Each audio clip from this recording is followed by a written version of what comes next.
1 menit lagi kita akan on air. Jadi teman-teman bisa dipanggil teman-teman yang lain.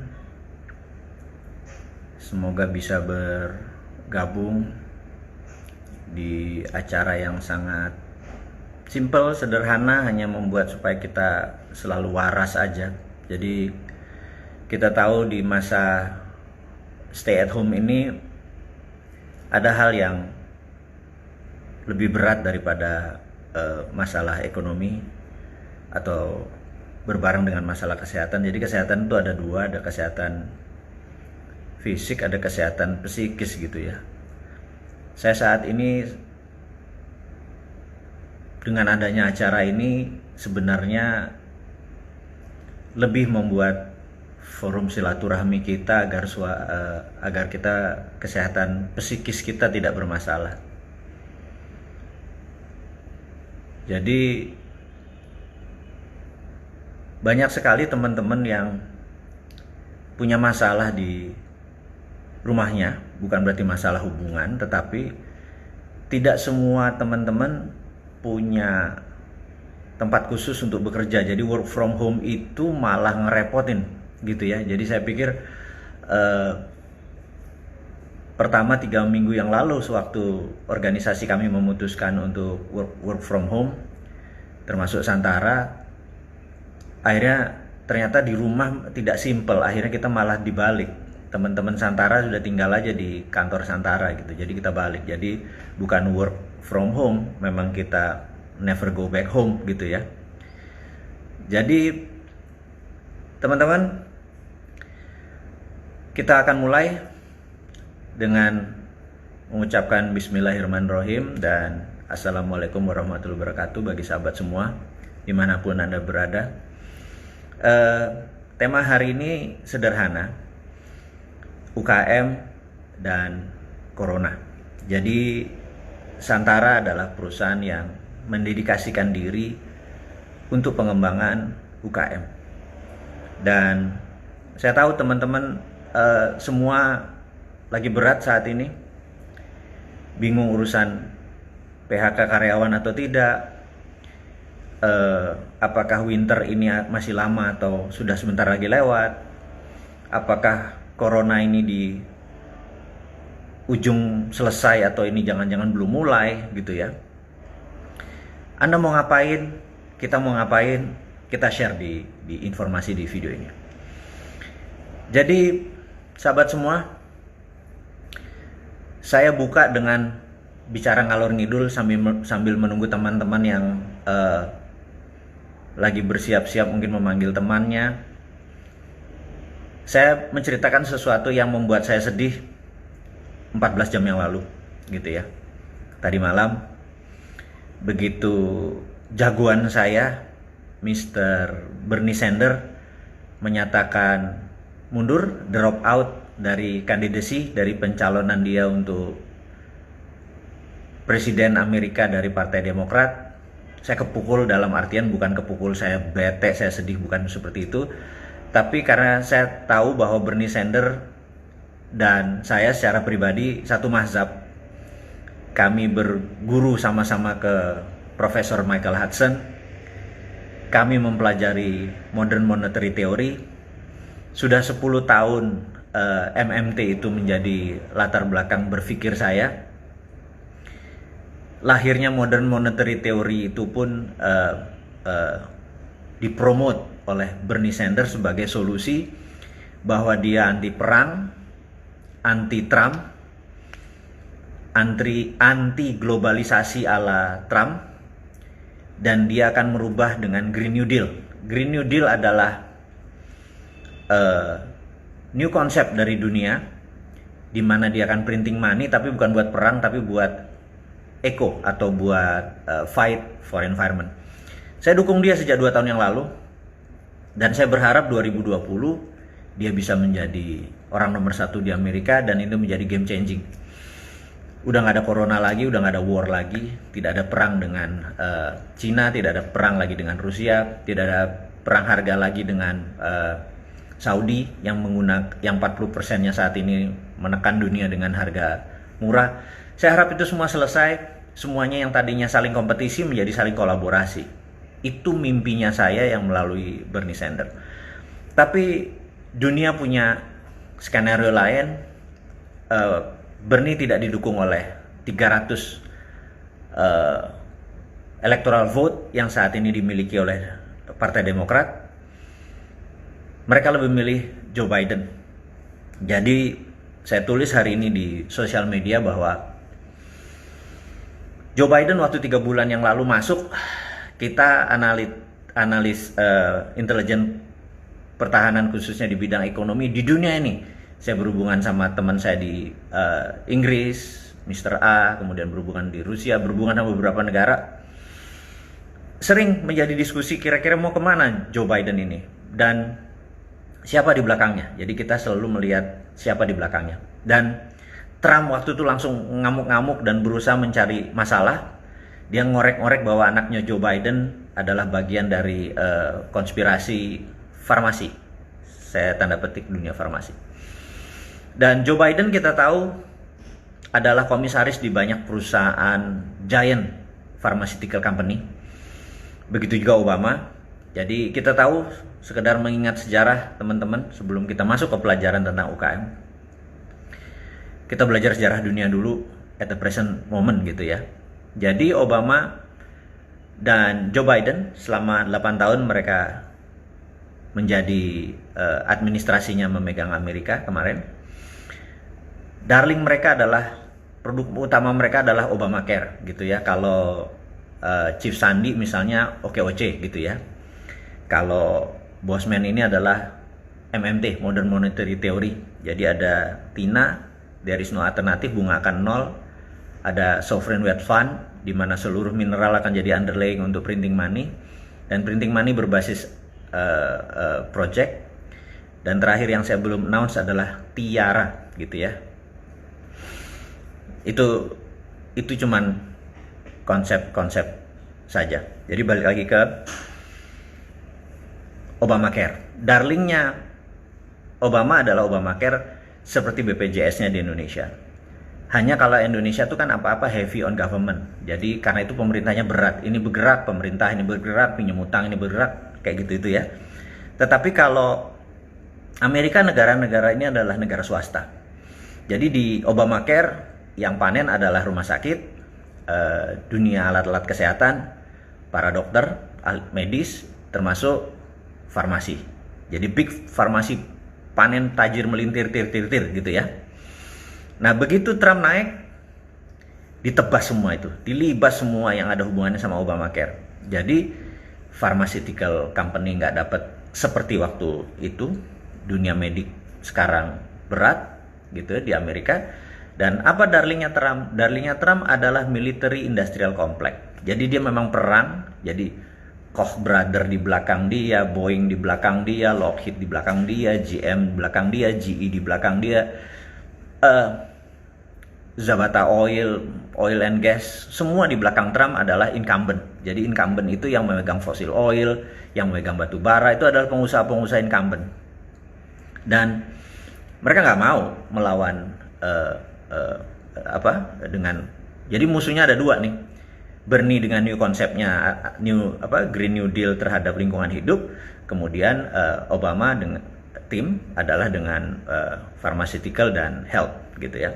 Nah, jadi peristiwa corona ini membuat saya yang pikirannya jadi negative thinkingnya adalah ini jangan-jangan permainan tingkat atas untuk dunia pharmaceutical untuk memukul Trump. Memukul dunia, dia mau kontrol Amerika dan mau kontrol dunia. Jadi ke depan geng-geng Dahev atau Bilderberg gang ini yang sekarang ada di belakang Obama adalah yang melobi Bernie kemarin. Jadi kalau di 2016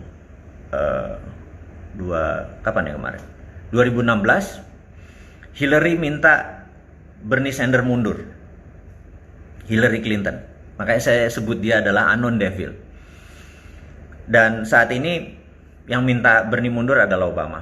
Jadi terlihat bahwa di belakang Partai Demokrat, Obama, Clinton, Joe Biden, dan big pharmaceutical company. Dan saya merasa Bernie saat ini mungkin akan menjadi status quo, dia tidak ke kiri, ke Demokrat, tapi mungkin dia bisa ke kanan, dia bisa ke Trump. Dia istilahnya, ya udah kalau gua nggak jadi ya lu juga nggak usah jadi balik ke Trump lagi. Di sini masih seru nih jadi tentang di Amerika. Saya hanya mereview sedikit supaya teman-teman tahu bahwa coronavirus itu belum selesai. Jadi saya baru saja membaca report dari Boston Consult. Negara-negara yang sudah patah itu adalah begini. Patah itu begini. Jumlah korban terpapar itu kayak di Indonesia misalnya 200 gitu ya setiap hari. Kemudian jumlah yang sembuh, kemudian jumlah yang meninggal. Yang disebut patah itu adalah kenaikan yang tadi 200 tadi total jadi 190, 180, besoknya 150. Dia bergerak melandai 100, kemudian stabil 100, kemudian turun terus ke bawah gitu ya. Dan yang sembuh naik. Itu artinya sampai suatu hari dia cross gitu ya. Nah, itu adalah strategi melawan pandemi. Ini yang saya mau ceritakan ke teman-teman. Bagi negara Italia yang sudah lockdown tanggal 12 Maret, peaknya akan sampai nanti di bulan April akhir. Kemudian peak ya, kemudian dia akan melandai Mei, kemudian akan cross di Juni, Juli mereka udah selesai. Jadi rata-rata itu adalah 3 bulan. Jadi kalau tadi ya Maret, April, Mei, Juni, Juli. Jadi kalau mulai di lockdownnya 12, ini 12 Juli, jadi berapa bulan tuh? Maret, April, Mei, Juni, Juli. Jadi hampir 4 bulan. Wuhan juga dilakukan yang sama, bulan Januari di lockdown, April ready, bulan Mei depan, Juni take off gitu ya. Semua negara, jadi Spanyol sudah di lockdown tanggal 27 Maret, kemudian rata-rata bulan Maret yang lockdown di Eropa. Nah, Indonesia belum melakukan lockdown apapun yang namanya pemerintah sekarang katakan, entah itu darurat sipil, entah itu karantina, entah itu lockdown dengan kekuatan militer. Apapun itu yang jelas saat ini pemerintah Indonesia masih kayak orang cacah, maju ke depan, mundur lagi, maju ke depan, mundur lagi gitu ya. Dan saya geram atau kesel atau bete gitu ya. Gini amat sih pemimpin gitu ya. Gini amat sih kabinet gitu loh. Itu versi saya gitu ya. Jadi di tengah-tengah diskusi bisnis tetap aja nyamber-nyamber ke politik gitu. Karena saat ini politik Indonesia masih mempengaruhi ekonomi. Jadi perlu sahabat semua sekedar mengingat, kalau di negara seperti Jepang, negara modern, politik dan ekonomi itu berpisah. Jadi misalnya gini, di Jepang itu Perdana Menteri bisa ganti dalam 5 tahun, bisa 2 kali 3 kali ganti, menterinya bisa ganti, ekonomi tetap jalan karena politik dan ekonomi mereka sudah dewasa, sudah mature. Sekarang ekonomi di Indonesia, apa keputusan politik mempengaruhi ekonomi. Jadi kita apa-apa ngincer apa yang terjadi di politik, kita analisa, akhirnya semua orang ngomongin politik. Yang saya harap adalah mature bisnis kita, UKM dan pebisnis yang lainnya udah nggak urusan sama politik, kita mature. Mau presidennya ganti seminggu 2 kali kayak, mau menterinya dipecat kayak, udah nggak usah diomongin, yang penting bisnis kita jalan, keluarga kita sehat, lingkungan kita maju gitu ya, udah begitu aja. Jadi politik sama itu harus udah terpisah. Tapi saya nggak yakin sampai 5 tahun ke depan hal itu bisa terjadi karena keputusan pemerintah sekarang apa-apa dipolitikan gitu ya. Jadi misalnya kelihatan banget dia nggak ingin kepala daerah lebih menonjol dari pemerintah pusat sekarang. Misalnya Ganjar kalau lebih menonjol, pemerintah pusat panik. Ridwan Kamil kalau lebih menonjol, pemerintah pusat panik gitu ya. Itu fakta yang saya lihat saat ini. Jadi udah apa-apa pusat gitu ya. Padahal di pusat ini yang kepala pundak Luhut lagi gitu ya. Itu yang bikin beteknya minta ampun bagi saya. Emang di Indonesia cuma ada Luhut doang gitu ya. Jauh sih Sontoloyo, kalau jadi mungkin nggak ada setengahnya dia. Gua nggak setega dia gitu ya. Baik, jadi kita menganalisa apa yang terjadi corona di Indonesia. Menurut saya secara pribadi corona masih jauh dari selesai, karena penyebaran corona bukan karena corona itu bersayap atau berkaki sehingga dia bisa move around. Corona itu adalah pindahnya 90% adalah dengan jabatan tangan. Sisanya air liur dan lain sebagainya. Jadi manusialah yang mentransfer corona tersebut gitu ya. Jadi ada yang bilang corona itu tidak deadly. Yes, benar, corona nggak deadly gitu ya. 80% akan sembuh sendiri. Yes, saya setuju, dan itu kata-kata pemerintah dan kata-kata orang yang mendukung teori-teori bahwa corona bukan masalah threat atau ancaman, tapi masalah pandemik biasa. Jadi monggo Anda boleh berpendapat seperti itu. Tapi yang kita tahu corona ini sangat menular.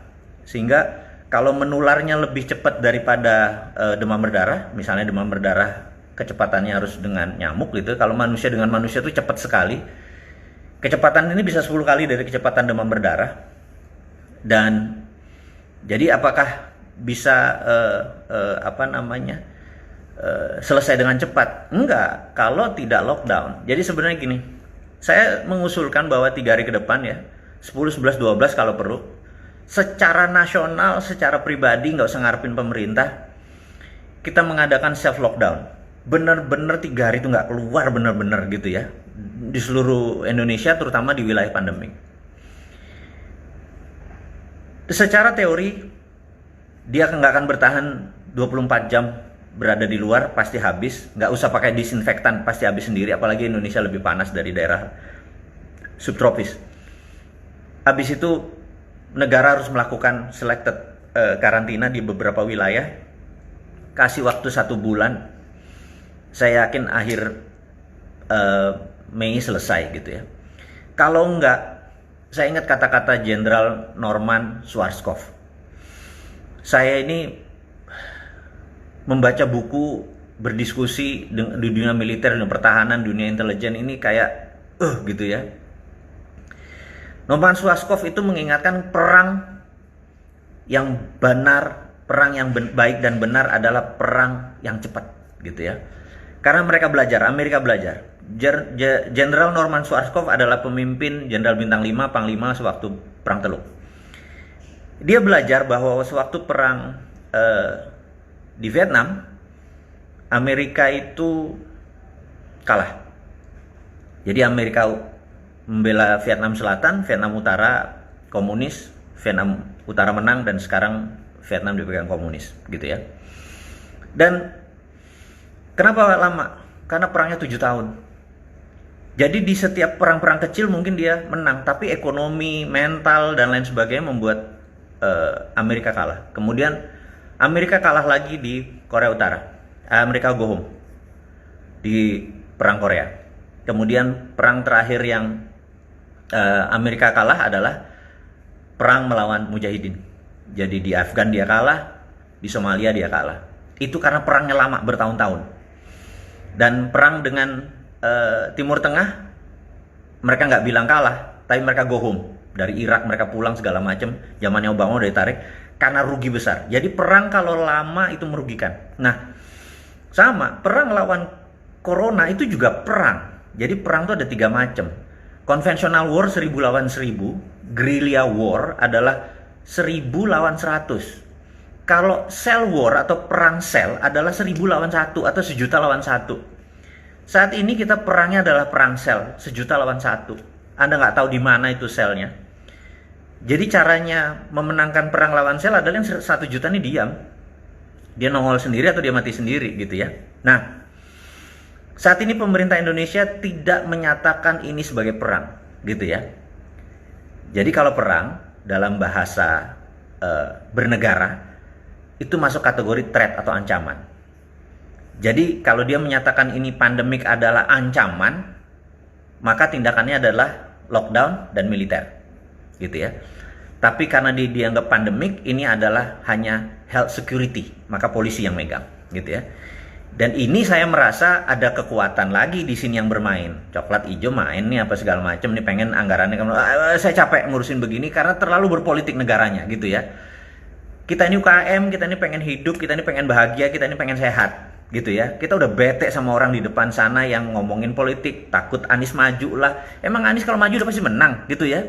Terus takut Ridwan Kamil populer lah, takut jagoannya dia Ganjar nggak populer, apapun lah sekarang jadi Ganjar di Jakarta pun pakai jualan diri. Saya bilang nemen nih, keterlaluan, dan nggak ada yang protes lagi gitu. Sampai Risma di Surabaya lagi kerja aja digeret-geret ke Jakarta, kesannya mau gantiin Anies gitu ya.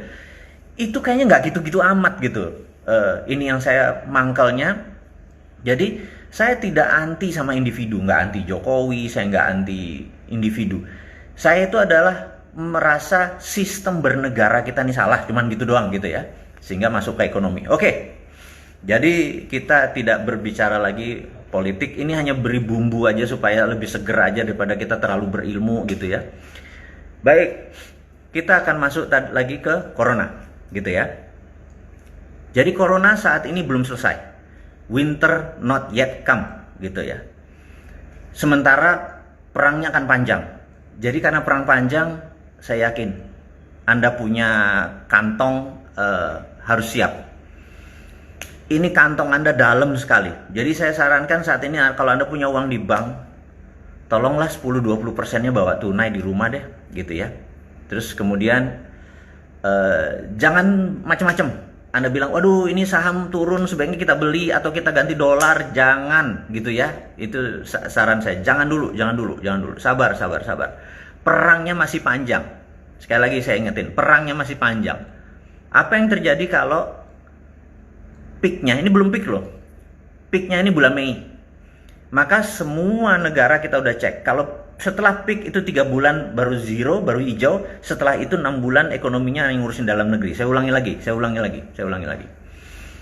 Cina melakukan lockdown wilayah Wuhan dan Hubei dimulai Januari. Kemudian April sudah selesai, Mei lampu kuning, Juni, Juli mereka lampu hijau gitu ya. Dan setelah lampu hijau tidak akan dia 100% produksinya. Saya sekedar mengingatkan. Paling top 50%. Kenapa? Kalau 100% dia adalah negara eksporter. Dia mau ekspor kemana? Amerika belum selesai 50% produknya ke Amerika Utara. Eropa belum selesai 40-30% dan sisanya the rest of the world. Mereka nggak mungkin 100% kapasitasnya jalan. Jadi paling top 50-60% itu pun untuk domestic consumption gitu ya. Sekali lagi. Jadi saya ulangi lagi biar sahabat semua mengerti dan paham apa yang terjadi. Saya sudah melewati masa-masa depression ekonomi, hyperinflation di 97, Perang Teluk 91, bersatunya 2 Jerman, Argentina 2008 dan lain sebagainya ya. Nah, saya ulangi lagi. Jadi masalah ini belum selesai. Masalah corona belum selesai. Karena peaknya belum ketemu. Itu ya, saya ulangi lagi. Karena peaknya belum ketemu. Untuk mencapai peaknya harus dilakukan penyetopan dengan strategi yang sangat ekstrim. Jadi negara yang sudah ketemu peaknya 3 bulan setelah ketemu peak itu adalah puncak merah, akan jadi orange, akan jadi kuning, akan jadi hijau. Itu kira-kira memakan 3 bulan. Jadi kalau Indonesia peaknya adalah bulan Mei, maka Juni, Juli, Agustus adalah menuju hijau. September baru kita jalan, dan 6 bulan setelah September kita masih belum bisa ekspor import kebutuhan yang kita bilang lain sebagainya. Jadi kita masih bicara tentang domestic consumption. Jadi teman-teman UKM lihat peluang ini ya, saya mau menceritakan. Nah, jadi saya ulangi lagi, dan ini berkali-kali saya ulangi, bahwa 6 bulan setelah pandemik corona selesai, kita masih mengurusi domestic consumption. Ini lagi. Nah, ada masalah kedua. Karena perangnya panjang, melawan corona ini perangnya panjang. Yang buat panjang bukan saya loh ya. Kalau saya udah lockdown dari Maret gitu ya, dan saya pakai langsung lockdown adalah pakai militer langsung gitu. Sekali lagi, tapi itu tidak populer karena kalau dilakukan seperti itu kemarin, ya ini beda lah. Yang penting udah kejadian gitu. Nah, balik lagi ulang lagi. Kita harus menunggu peaknya gitu ya. Sekali lagi, kita harus nunggu peaknya.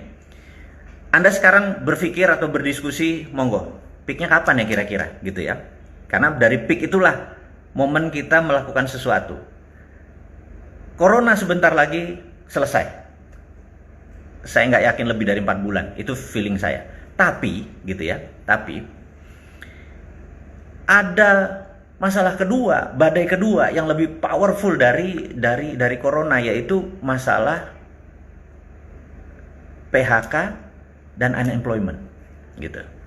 Masalah PHK dan unemployment. Ini akan banyak sekali pengusaha UKM dan pengusaha besar yang lebih memilih mem-PHK karena dia tidak punya sales atau salesnya drop. Overhead yang paling besar adalah manusia. Jadi ada prinsip, sekali lagi, dalam bisnis saya ceritakan. Business is simple. Ini saya ulangi lagi. Business is simple. Tapi manusia nggak ada yang simple. Jadi kalau Anda mau bisnis Anda simple, kurangi jumlah manusia. Saya ulangi ya, ini agak kejam nih ngomongnya. Ini kalau sudah ngomong bisnis, saya adalah thick face black heart. Hati saya hitam, muka saya tembok gitu loh. Jadi tapi kalau kita memberi zakat atau berderma, itu seakan-akan besok mati, ya, harus diingat nih. Ini kita bicara bisnis. Bisnis is simple. Tapi manusia nggak ada yang simple. Jadi kalau mau bisnis Anda simple, kurangi jumlah manusia, gitu ya. Di masa seperti begini, pengusaha-pengusaha berhati hitam, sikat semua orang-orangnya. Itu saya ngomong apa adanya dan mungkin agak keras saya ngomongnya. Jadi mohon maaf sekali lagi. Jadi kalau ini saya boleh mohon maaf, kalau nyindir pemerintah mah kagak, gitu ya. Maafnya di tempat yang lain. Oke, sekarang balik lagi ke bisnis. Oke, jadi banyak sekali pengusaha akan melakukan PHK. Itu yang akan bilang akan menjadi besar-besaran PHK, akan mungkin setengah angkatan kerja dalam 6 bulan ke depan akan drop, akan menjadi pengangguran. Dan disinilah saya merasa menjadi peluang. Sekali lagi, kalau kita pebisnis, inilah yang menjadi peluang. Peluangnya bagaimana? Saya sudah mengatakan ke pemerintah bahwa tidak ada solusi untuk unemployment menjadi employment, menjadi tenaga kerja itu menjadi punya kerja, kecuali UKM. Kita tahu UKM saat ini menyerap 93% angkatan kerja. Gitu ya, saya ulangi lagi. UKM Indonesia, usaha kecil dan menengah itu menyerap 93% angkatan kerja. Jadi yang big company, yang para konglomerat, yang oligarki, 9 naga, apapun di jumlah, itu cuma 7% dari angkatan kerja. Yang 93% pahlawannya adalah Anda, para UKM, gitu ya. Nah, sementara saat ini yang terpukul adalah UKM. Anda bayangin, yang terpukul adalah UKM. Jadi kalau UKM mendadak 97% angkatan kerja tinggal separuh 6 bulan ke depan, itu besar sekali orang yang frustrasi. Jauh lebih parah dari corona. Jadi saya selesai ngomongin corona, gitu ya. Saya lebih berpikir tentang unemployment. Nah, saya waktu itu bilang sama teman-teman Santara, mereka pasti ingat semua. Kasih saya kesempatan dalam 3 tahun ke depan, 2 juta lapangan kerja baru akan tumbuh. Gimana caranya? Ya, kan begitu kan Anda semua, gimana caranya? Jadi begini. Katakanlah kita ambil contoh apa ya yang paling enak. Ambil contoh, ini hanya contoh, bukan mau jualan. Kita ambil contoh. Anggap kita ambil abnormal deh, gitu ya, kita ambil. Hanya sekedar contoh. Abnormal kalau buka cabang itu memerlukan hampir 40 orang pekerja di sana, gitu ya. Karena shiftnya 3, karena pagi siang sore, kemudian 7 hari seminggu, gitu ya, 40 orang. Kalau ada 10.000 sejenis abnormal tumbuh baru, gitu, maka ada 400.000 lapangan kerja baru terbuka, gitu ya. Anda harus ingat nih, Anda harus ingat. Nah, sekarang kita ketemu Gojek. 1, kita ketemu Grab. 2, kita ketemu Bukalapak. Kita ketemu Tokopedia sebagai contoh. Kasih Santara, ini negara nih, ini yang ngomong harus negara yang peduli gitu. Wahai Gojek, Anda punya 500.000 merchant. Di Gojek itu ada 500.000 merchant. Top 1%-nya, jadi 500.000 top 1%-nya berapa? 5.000 ya. Oke. Top 1%-nya artinya yang omsetnya terbagus, top 1%-nya, benar nggak? Jadi yang misalnya ambil contoh, Yang masuk top 1% itu adalah geprek bensu. Ayam geprek bensu itu masuk top 1%. Jadi dari top 1% 5.000 perusahaan tersebut, kalau 5.000-nya listing di Santara, masing-masing buat 10 cabang dalam 2 tahun ke depan, maka ada 50.000 top bisnis yang bisa membuat 2 juta lapangan kerja baru. Karena kalikan 40 aja, gitu ya. Dan Anda sebagai investor, itu langsung bisa memilih perusahaan-perusahaan bagus. Ini top 1%. Top 1%-nya Grab, top 1%-nya Tokopedia, top 1%-nya Bukalapak, top 1%-nya Gojek gitu ya. Itu mungkin ada sekitar 5.000 atau dikali 4. Ada 20.000 top 1%. Di cross lagi, hanya 10.000 top 1%. Masing-masing buka 5 cabang, 50.000 juga ketemunya. 2 juta. Nah, dengan demikian Anda sebagai investor, Anda pasti make money. Anda sebagai employment atau pegawai, Anda bisa. Dan bisnis ini lokal banget gitu ya. Inilah yang kita inginkan, pemerintah peduli dan turun tangan membantu UKM. Permudah orang listing, mendaftar, menjual company-nya dan yang terseleksi. Jadi saat ini kita sudah melakukan hal-hal ini dengan kita ketemu sama GoPay, Gojek, Mas Aves, pemimpin Santara sudah melakukan lobby-lobby gitu ya. Kemarin kita sama Zaki dengan Bukalapak. Ini sudah melakukan hal seperti itu. Tapi kini kurang kenceng. Kenceng itu kalau pemerintah turun tangan gitu ya. Jadi dengan tadi sengaja saya video ini di awal ngomong ngalor ngidul segala macem, ngomong politik segala macem, itu hanya membuat Anda duduk dan sebel dengan saya gitu ya, bagi yang anti saya. Tapi ke depan niat saya adalah saya NKRI garis lucu, kita semua bisa bergandengan tangan, kita fokus pada yang strength gitu ya. Seperti tadi, mana yang strength? Top 1% bisnis dari 500.000 yang ada di GoFood, Gojek, itu bisa di-funding. Dan pasti perusahaan itu menguntungkan. Kenapa? Siapa yang beli? Contoh ya. Yang beli adalah Anda mungkin pelanggannya sendiri. Anda biasa beli martabak di situ. Anda langganan potong rambut di situ. Anda belanja makanan misalnya. Anda pelanggan yang beli. Jadi Anda merupakan pembagian dari pemilik dari itu. Ini adalah new concept. Ini adalah bagian dari MMT. Ingat, MMT kan konsepnya adalah printing money ya. Saya ingat ya. Ingetin. Jadi kalau Anda perusahaan besar, aset Anda di atas 50 miliar, omset Anda di atas 50 miliar, Anda IPO. Listing di Bursa Efek Indonesia.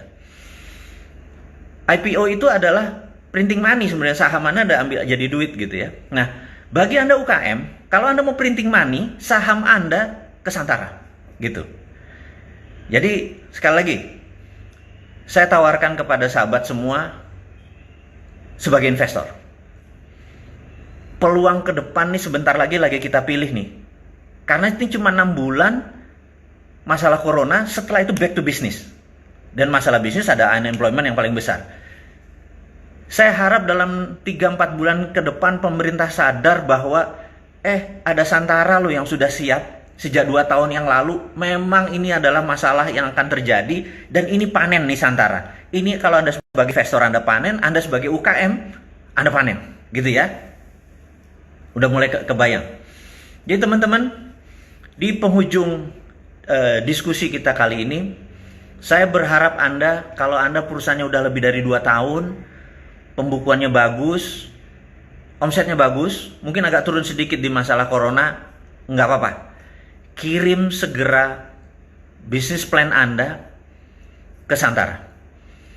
Di sisi balik. Oke, harus PT. Kemudian yang saya mau berharap Anda bergabung adalah Anda investor.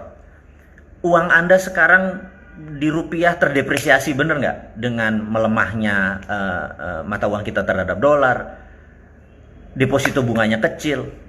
Taruh di UKM, percaya saya, di UKM itu tumbuhnya bisa 100%, 200% gitu ya. Karena ini momennya.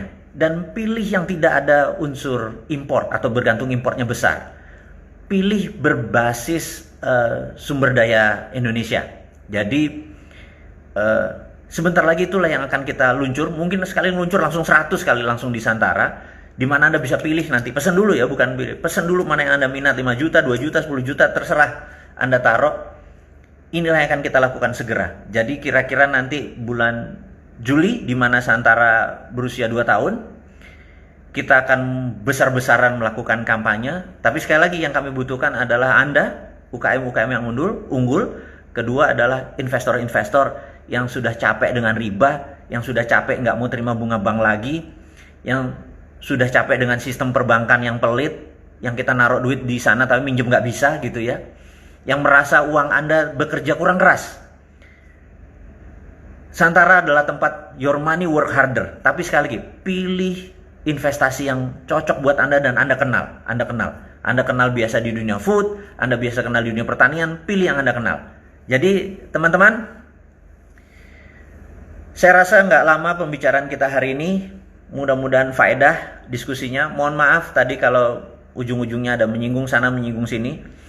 Tapi itu memang gaya saya, memang Sontoloyo ya begitu gitu ya. Out of the box atau no box, nggak pedulian. Tapi cita-cita saya cuma satu. Kita semua sejahtera tanpa ada unsur-unsur politik lagi. Capek kita berpolitik, kita lebih baik berbisnis. Karena politik memecah, tapi bisnis menyatukan. Terima kasih, sukses buat Anda. Assalamualaikum warahmatullahi wabarakatuh.